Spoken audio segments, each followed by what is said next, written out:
What fun would Halloween be without some scary money stories? Because this is a finance channel and it's time to talk about some real scary money stories. So let's get started, and happy Halloween, everybody.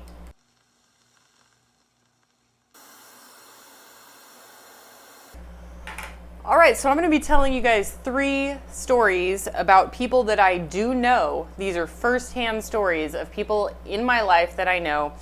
I am going to change their names for their personal privacy. Now, these are not friends of mine. These are previous associates of mine who I am no longer associated with. These are people I worked with at my old job. Okay, so first one, we're gonna go with the name Sarah. So this girl's name is Sarah. So I'm going to tell you a story about Sarah. So Sarah, oh gosh, I don't even know how to start these stories. Sarah fully inherited a home, fully inherited. I mean, she did not have to pay a penny, plus about $100,000. Sarah married a man who was fully employed. She was also fully employed, and they had 3 children. This was in the Bay Area of California. Fast forward about 6 years, and not only was the $100,000 gone, but they were deeply, deeply in debt up to their eyeballs, on the brink of bankruptcy. The financial situation caused them to get divorced, and now she no longer lives in the Bay Area. So you have to ask yourself, what happens when someone fully inherits a home as well as $100,000, they work full time, and yet they still end up broke at the end. This is the type of thing you hear about lottery winners who get a huge windfall, and 70 to 80% of lottery winners are broke within 5 years. It's simply a matter of financial literacy and discipline. The next person I'm going to talk about is just a pretty short, they're all short stories, is Mary. We're going to call her Mary.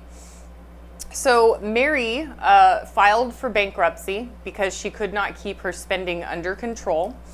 And this is the type of person who comes into work every week with their hair completely done in a different way. They went to the salon and they had their hair done. This is someone who goes out to lunch every single day, comes in with a Starbucks in the morning, comes back with a Carl's Jr. meal during lunch, and also would continually brag about gifts that her husband bought her, like $2,000 or $3,000 Coach purses and Louis Vuitton and things along those lines. Fast forward 4 years after her bankruptcy, and she would complain, I just need somebody to come in and pay off all my debt and then I'll be fine. Well, this is somebody who already went through bankruptcy, who paid off all of her debt, and she thought she would be fine, but only 4 years later, she's on the brink of declaring bankruptcy again.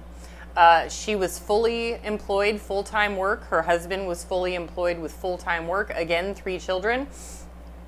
They rented a house. I know that they did not own their house. They had car loans on all of their cars. And as far as I understand, they're still on the brink of bankruptcy 4 years later for the second bankruptcy in a row. The next one is the worst one.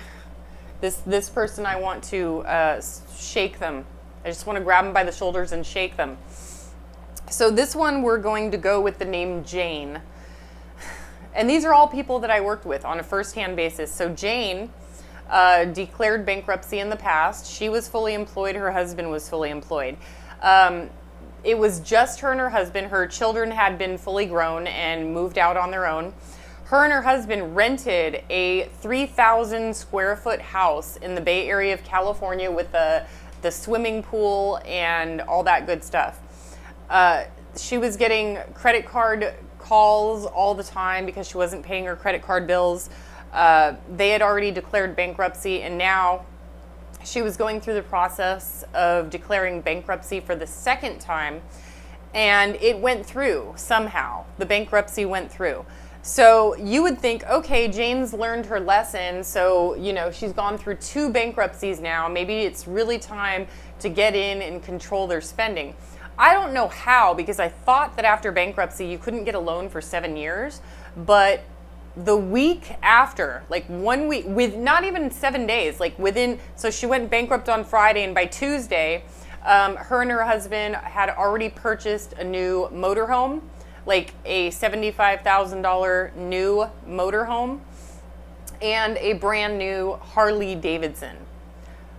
I don't know how that happened. I don't know what type of company would give someone with a credit history like that type of loan, but that was the case with her. Fast forward about 2 weeks later, and she was fired. She lost her job. So not only did she have no savings net, no spending control, none of that, she went bankrupt twice and lost her job, and I have not heard from her since. So what is the moral of the story here? The moral of the story is, it doesn't matter how much money you make, what sort of windfalls you're able to stumble across, because I do consider bankruptcy to be a clean slate. It's like a windfall. Like you won the lottery and you're able to bring yourself back to zero. And then you bring yourself back to zero, and yet it doesn't matter. If you don't have the financial literacy and the discipline, the understanding of finances, you're going to end up exactly where you were before. And these are 3 stories of people all in my life who went through that type of thing, and you literally want to shake them. And no matter how much financial advice they ask for and how much financial advice you give them, there is always an excuse as to why they can't follow that advice. So you say, take $50 and put it in the S&P 500. And they're like, I can't do that. I have 3 kids.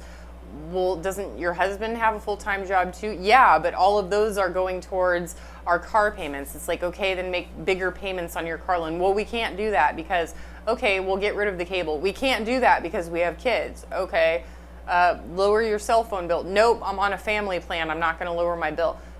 There's no point in giving people advice if they're not going to take it. So, and this is one of the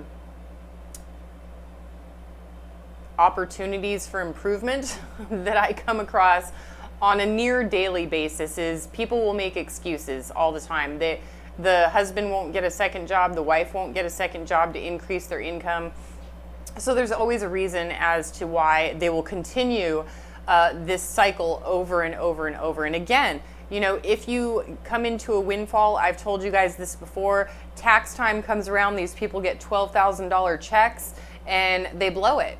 They just go to Disneyland or and they spend on the most lavish, luxurious hotel instead of saying, maybe stay in a Motel 6, to save on costs. They'll buy a season pass even though they're going one time, and they'll spend extra money there. They'll go out to eat instead of maybe bringing a crock pot with them in order to cook in their motel room.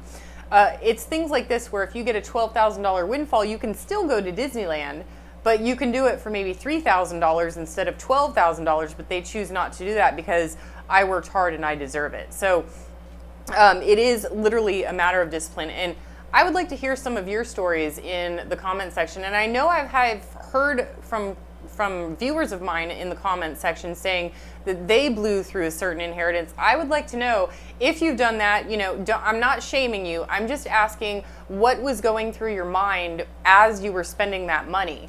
Was it something that you didn't realize you were doing? Was it little increments at a time and you didn't realize?